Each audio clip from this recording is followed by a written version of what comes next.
Olá, meus amores! Hoje nós vamos para a nossa última aula de língua portuguesa deste volume 4 e também desse ano letivo de 2020. Então, nessa nossa última aula de língua portuguesa, vamos trabalhar um pouco, conhecer um novo gênero textual, biografia. Você já ouviu falar nesse gênero textual? Então, vem comigo para a gente poder entender um pouco o que é biografia. Veja nessa primeira imagem que a palavra biografia ela foi construída por dois termos.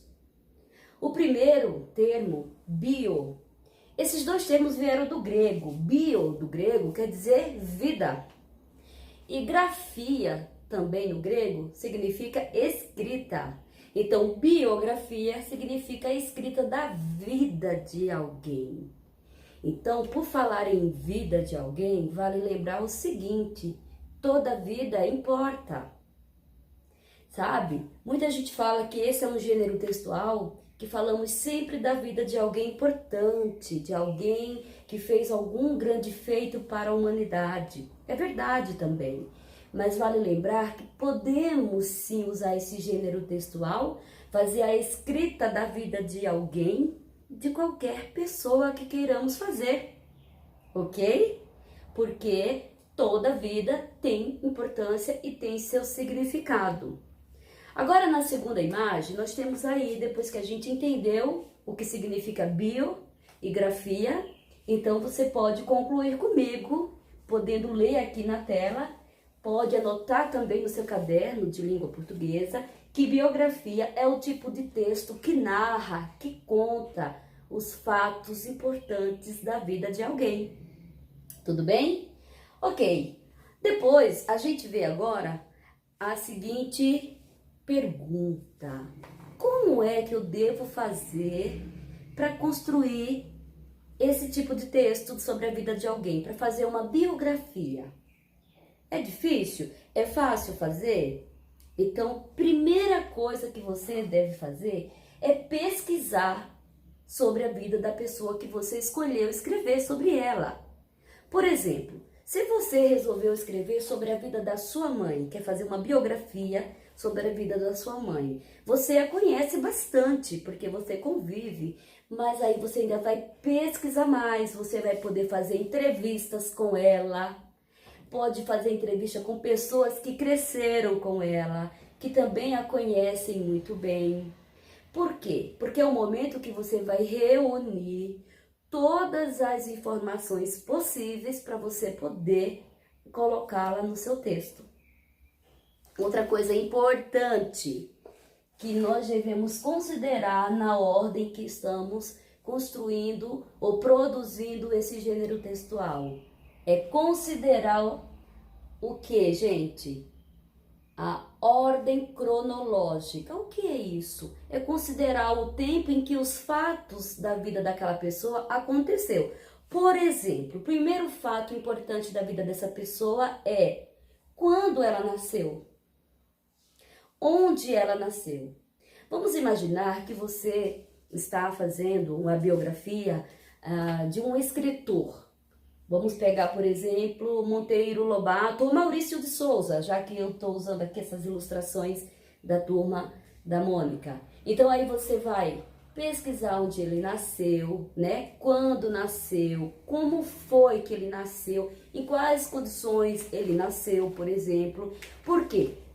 Na ordem do tempo, na vida desse autor, o primeiro fato mais importante foi o nascimento dele. É por isso que você vai precisar fazer pesquisas, comparar entrevistas de uma pessoa com a outra, certo? Depois que a gente começa com a data de nascimento, a gente vai também fazer a narrativa, continuar contando como essa pessoa cresceu. Por exemplo, como é que foi a infância dessa pessoa? Em qual cidade? Foi no mesmo lugar onde ela nasceu? E a adolescência dela? Ela mudou de cidade ou de país? Então, você só vai poder contar tudo isso no seu gênero textual quando você fizer entrevistas ou pesquisas sobre a vida dessa pessoa. Por exemplo, onde essa pessoa estudou na infância, onde ela estudou, o que ela estudou, é formada em qual graduação, qual faculdade, ou se essa pessoa também não pôde estudar. Tudo isso são fatos bem importantes que devem conter nesse gênero textual, na biografia, na vida de alguém. E não esqueça de contar, principalmente, gente, os acontecimentos mais marcantes da vida dessa pessoa. Principalmente o que ela produziu e fez de tão bom que foi necessário escrever a biografia dessa pessoa. Onde você pode encontrar ou pode publicar esse gênero textual, esse tipo de texto? Pode encontrar também em revista, pode encontrar também na internet. E dependendo da pessoa, se ela for assim mega importante, né, assim, fez bastante coisas importantes para a humanidade, existem biografias que são escritas até em livros, de tanta coisa que se tem a dizer sobre essa pessoa. Tudo bem? Agora, pega a sua apostila, na página 56. Tem aí, biografia. E aqui você vai fazer a leitura da vida dessa cientista.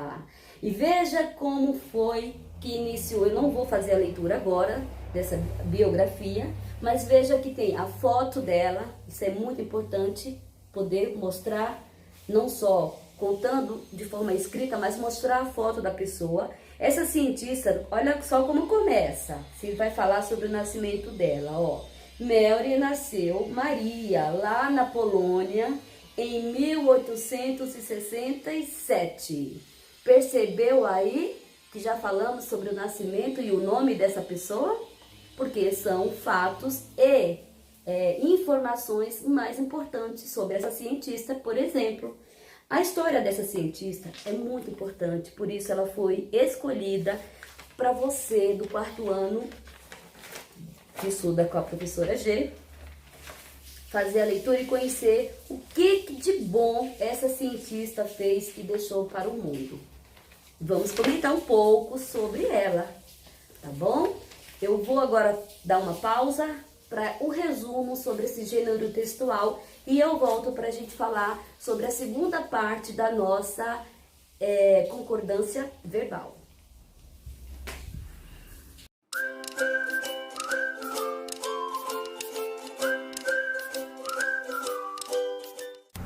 Olá, crianças! Hoje a nossa aula é português. Eu sou a Pro Ana Paula e juntos vamos aprender o gênero textual biografia. Antes de começar a nossa aula, inscreva-se no canal da Pro, deixe um like e ative o sininho de notificação. Biografia é um gênero textual que conta a vida de alguém. Bio significa vida e grafia, escrita, a escrita da vida de alguém. Relata histórias marcantes da vida de uma pessoa, enfatizando os principais fatos. É um texto narrativo, que segue uma ordem cronológica dos fatos, ou seja, ele conta na ordem dos acontecimentos. Usa pronomes pessoais e pronomes possessivos. Também usa-se marcadores temporais, como, por exemplo, na infância, na adolescência ou naquela época. Nesse texto, predomina-se o verbo no pretérito, porque conta um fato que já aconteceu. Para fazer uma biografia, antes de mais nada, devemos pesquisar sobre a vida da pessoa.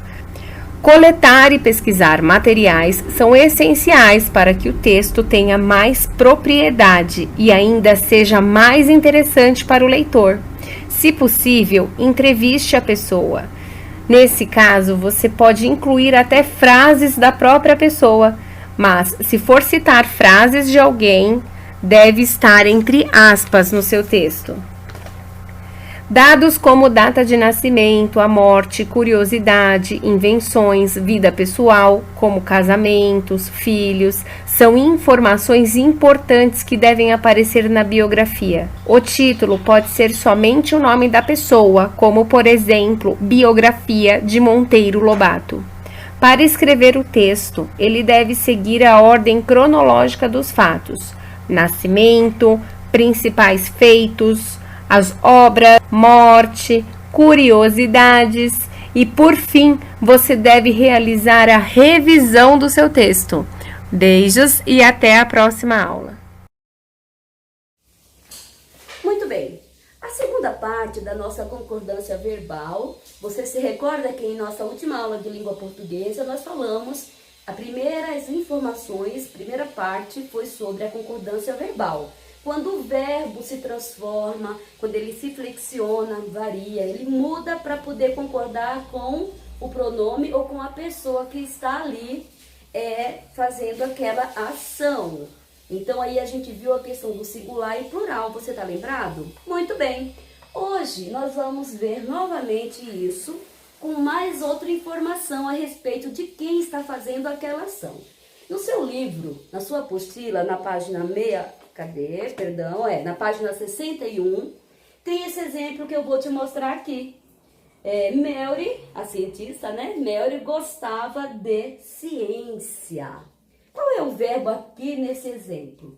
Gostava. Gostava. Está em qual tempo verbal? Presente, no futuro ou no pretérito? Está no pretérito, porque ela gostava. Então, dependendo da história da biografia, essa pessoa já pode ter falecido. Se estiver viva, ela gosta ainda de ciência ou parou de gostar também, né? Agora, perceba que gostava de ciências. Se eu escrevesse apenas gostava de ciências, ou eu falasse, pessoal, gostava de ciências, você ia me fazer uma pergunta. Quem, professora, gostava de ciências? Não é verdade? Então, tem sempre o sujeito dessa oração aqui. Se você perguntar quem gosta de ciência olhando para esse exemplo, a resposta vai ser quem? Mary. Então, quem é que gosta? Quem é que está nessa ação de gostar? Quem é o sujeito que está gostando de ciências? Mary. Então, Mary é o sujeito desta oração. Perceba aí que Mary é de quem a gente está falando. Então, primeira pessoa é quem fala. Segunda pessoa do discurso é quem escuta.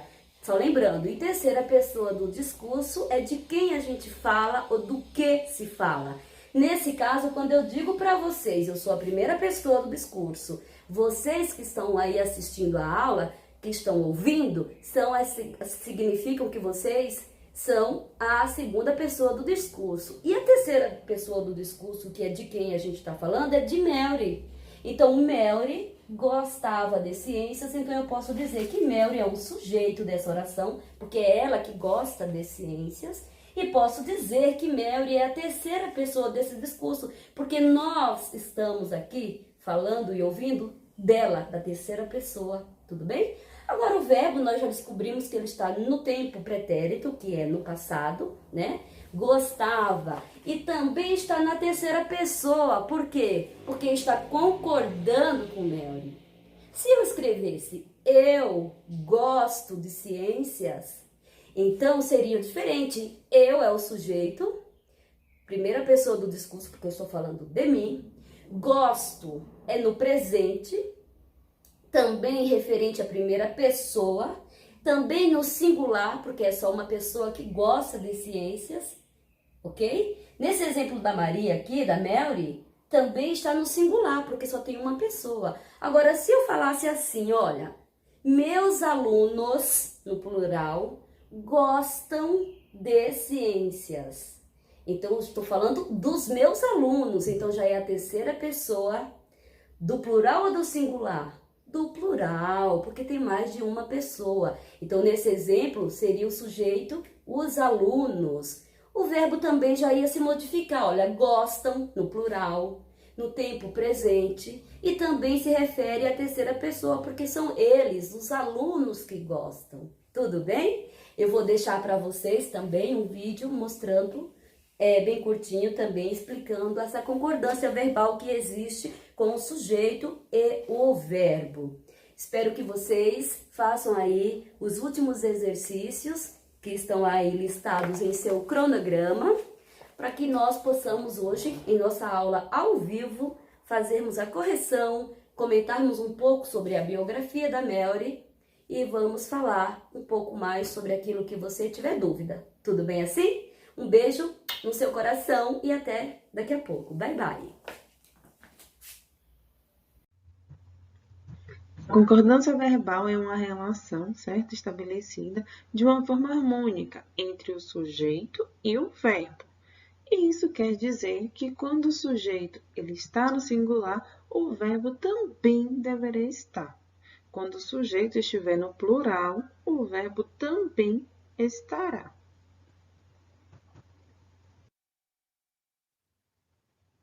Bom, turminha, vamos prestar atenção, certo? Neste exemplo, o garoto era esperto. O garoto era esperto. Percebam aí, certo? Que a palavra garoto e era está em destaque. Por quê? Porque vamos identificar quem é o sujeito e quem é o verbo nesta oração, nesta frase. Então, logo, o garoto será o sujeito e era o verbo. O garoto ele se encontra na terceira pessoa do singular. Ele lembra dos pronomes pessoais do caso reto, que a Pro ensinou para vocês. Primeira pessoa do singular, eu. Segunda pessoa, tu. Terceira pessoa, ele ou ela do singular. Do plural, primeira pessoa, nós. Segunda pessoa, vós. Terceira pessoa, eles ou elas, do plural. Lembram dessa tabelinha que a Pro trouxe para vocês? Muito bem. Então, é agora que iremos identificar o sujeito, se ele se encontra no singular ou no plural, a partir dessa observação da tabela do pronome. Então, logo, era também vai se encontrar na terceira pessoa do singular. Por quê? Porque o sujeito e o verbo, certo? Eles concordam, tanto em gênero quanto em número. Então, se o sujeito ele se encontra no singular, o verbo também irá ser colocado no singular.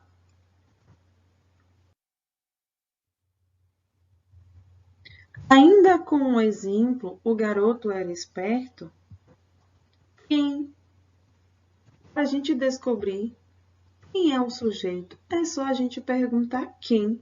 Nesse caso, a quem estamos nos referindo? Quem era esperto? O garoto, não é verdade? Então, logo iremos identificar o garoto como sujeito. Nesse caso, o garoto ele será o sujeito. E o pronome podemos substituir por ele. Olha utilizando a nossa tabelinha do pronome. Se eu colocar ele era esperto, então logo eu vou estar identificando que ele será a terceira pessoa do singular. Aí eu pergunto para vocês, qual é a forma correta de se escrever nessa frase? O garoto era esperto ou o garoto era um esperto? Nesse caso, vamos aí, certo? Utilizar era, porque também irá ser colocado na terceira pessoa do singular, combinando, então, o verbo com o substantivo. Perdão, o verbo com o sujeito, ok? Verbo era, sujeito, garoto. As garotas eram espertas. Então, quem será o sujeito? Garotas. E o verbo? Eram. Então, nesse caso, nesse exemplo, iremos ter a terceira pessoa do plural, logo será elas, e também o verbo estará na terceira pessoa do plural, certo? Mais uma vez, o verbo, ele concorda com o sujeito, tanto em número quanto em grau. Então, garotas eram. Ok, galerinha?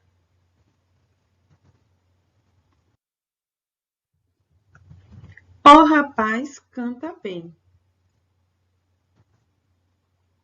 Logo teremos de sujeito o rapaz. E quem será o verbo? Canta. Certo? Então, nesse caso, teremos aí a terceira pessoa do singular, assim também como o verbo estará na terceira pessoa do singular. Ele